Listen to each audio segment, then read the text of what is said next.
നമസ്കാരം. അത്യധികം സന്തോഷത്തോടെയാണ് ഇപ്പോൾ ഞാൻ നിങ്ങളുടെ മുൻപിൽ വന്നിരിക്കുന്നത്. ടെക്സാസിലെ പൊതുവിദ്യാലയങ്ങളിൽ ബൈബിൾ കഥകൾ പാഠ്യപദ്ധതിയുടെ ഭാഗമാക്കുവാനുള്ള തീരുമാനം കേവലം മതപരമായ മാറ്റമല്ല, മറിച്ച് വിദ്യാഭ്യാസത്തിന്റെ ഗുണനിലവാരം ഉയർത്തുവാനുള്ള ഉന്നതമായ ഒരു തീരുമാനമാണ്. ഇതിനെ വിദ്യാഭ്യാസ രംഗത്തെ ഒരു സാംസ്കാരിക വീണ്ടെടുപ്പ് അല്ലെങ്കിൽ ഒരു കൾച്ചറൽ റിട്രീവലായി വേണം നമ്മൾ കാണുവാൻ. പാശ്ചാത്യ നാഗരികതയെയും അമേരിക്കൻ ഭരണഘടനയുടെ അന്തസ്സത്തെയും ആഴത്തിൽ മനസ്സിലാക്കുവാനും അവയെ സംരക്ഷിക്കുവാനും ബൈബിൾ പരിജ്ഞാനം അടിസ്ഥാനപരമായി ആവശ്യമാണെന്ന് നാം തിരിച്ചറിയേണ്ടതാണ്. അറിവിനെ അതിൻ്റെ പൂർണ്ണതയിൽ ഉൾക്കൊള്ളുവാൻ വിദ്യാർത്ഥികളെ പ്രാപ്തരാക്കുന്ന ഈ നീക്കം പാശ്ചാത്യ സംസ്കാരത്തിൻ്റെ അടിത്തറയെ വരും തലമുറയ്ക്ക് പരിചയപ്പെടുത്തുന്ന ഒന്നാണ്. സാഹിത്യപരമായ ഉന്നതിയിലേക്ക് ഇത് എങ്ങനെയാണ് നമ്മെ നയിക്കുന്നത് എന്ന് നാം പരിശോധിക്കേണ്ടതുണ്ട്. സാഹിത്യ ലോകത്തെ ക്ലാസിക്കുകളായ ഷേക്സ്പിയറുടെ നാടകങ്ങളും ചാൾസ് ഡിക്കിൻസിൻ്റെ ഗ്രേറ്റ് എക്സ്പെക്ടേഷൻസും അതുപോലെയുള്ള കൃതികളും ആഴത്തിൽ ആസ്വദിക്കണമെങ്കിൽ അവയിലെ ബൈബിൾ പരാമർശങ്ങൾ വിദ്യാർത്ഥികൾക്ക്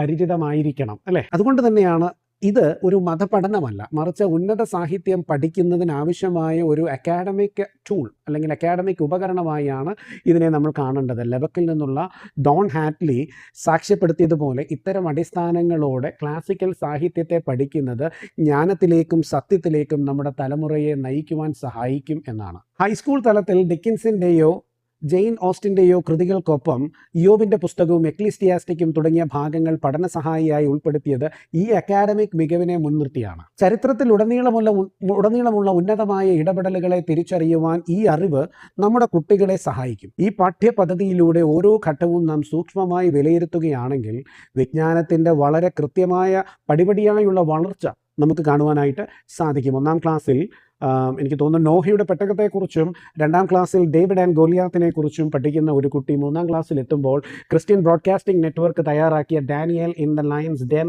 എന്ന ഒരു പാഠത്തിലൂടെ അറിവിൻ്റെ പുതിയ ലോകത്തിലേക്ക് പ്രവേശിക്കുകയാണ്. 4ാം ക്ലാസ്സിൽ വിനയത്തിൻ്റെ മഹത്വം പഠിപ്പിക്കുന്ന ലൂക്കോസിൻ്റെ സുവിശേഷത്തിലെ വരികളും 5ാം ക്ലാസ്സിൽ മോസസിനെ കുറിച്ചുള്ള ലഘുചിത്രങ്ങളും പാഠ്യപദ്ധതിയുടെ ഭാഗമായി ഉൾപ്പെടുത്തിയിരിക്കുന്നു. 7ാം ക്ലാസ്സിൽ ആ കുട്ടി എത്തുമ്പോൾ പ്രസിദ്ധമായ 23ാം സങ്കീർത്തനവും ഗിരിപ്രഭാഷണത്തിലെ ബിയാറ്റിറ്റ്യൂഡ്സും അവർക്ക് വഴികാട്ടിയാകുന്നു.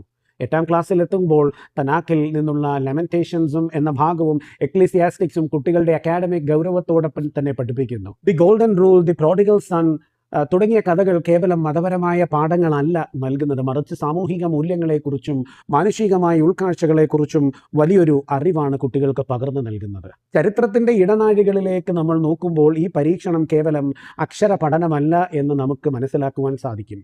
അമേരിക്കൻ വിപ്ലവ കാലത്ത് കൊളോണിയൽ ഭരണാധികാരിയായിരുന്ന കിങ് ജോർജിനെ ബൈബിളിലെ ഫറവോനോട് താരതമ്യം ചെയ്താണ് അന്നത്തെ സ്വാതന്ത്ര്യത്തിനായുള്ള ആവേശം ജനങ്ങളിൽ അന്നത്തെ നേതാക്കന്മാർ ഉയർത്തിയത്. അടിമത്തത്തിൽ നിന്നുള്ള മോചനം എന്ന ആശയം അമേരിക്കൻ ചരിത്രത്തിലും വിപ്ലവത്തിലും വേരൂന്നിയത് ഇത്തരത്തിലുള്ള ബൈബിൾ സ്വാധീനത്തിലൂടെയാണ്. സോഷ്യൽ സ്റ്റഡീസ് സിലബസിൽ ഹാരിയറ്റ് ടാപ്മാനെ പോലെയുള്ള ചരിത്ര പുരുഷന്മാരെ മോസസുമായി താരതമ്യം ചെയ്യുന്നത് വിമോചനത്തിൻ്റെ ആ വലിയ ചരിത്ര പശ്ചാത്തലത്തെ കുട്ടികൾക്ക് പകർന്നു നൽകാനാണ്. മാർട്ടിൻ ലൂതർ കിങ് ജൂനിയറിനെ പോലെയുള്ള നേതാക്കളുടെ പ്രസംഗങ്ങൾ അവയുടെ ആഴത്തിൽ മനസ്സിലാക്കുവാൻ ബൈബിൾ പശ്ചാത്തലം നമ്മുടെ കുട്ടികൾക്ക് അനിവാര്യമാണ്. ഈ മാറ്റം വിദ്യാഭ്യാസത്തിൻ്റെ ഒരു സമഗ്രമായ കാഴ്ചപ്പാടാണെന്ന് നമുക്ക് നിസ്സംശയം പറയുവാനായിട്ട് സാധിക്കും. നമ്മുടെ കുട്ടികൾ, നമ്മുടെ തലമുറയുടെ വരും കുട്ടികൾക്ക് ജ്ഞാനത്തിൻ്റെ ഒരു പുതിയ വാതിൽ തുറന്നു നൽകുകയാണ് ഈ പരിഷ്കരണം ചെയ്യുന്നത്. വ്യക്തിപരമായ വിശ്വാസങ്ങൾ എന്തു തന്നെയായാലും ഈ പാഠ്യപദ്ധതി വിദ്യാർത്ഥികളെ ലോകത്തെയും ചരിത്രത്തെയും മനുഷ്യാനുഭവങ്ങളെയും കൂടുതൽ ആഴത്തിൽ മനസ്സിലാക്കുവാൻ സഹായിക്കുമെന്ന കാര്യത്തിൽ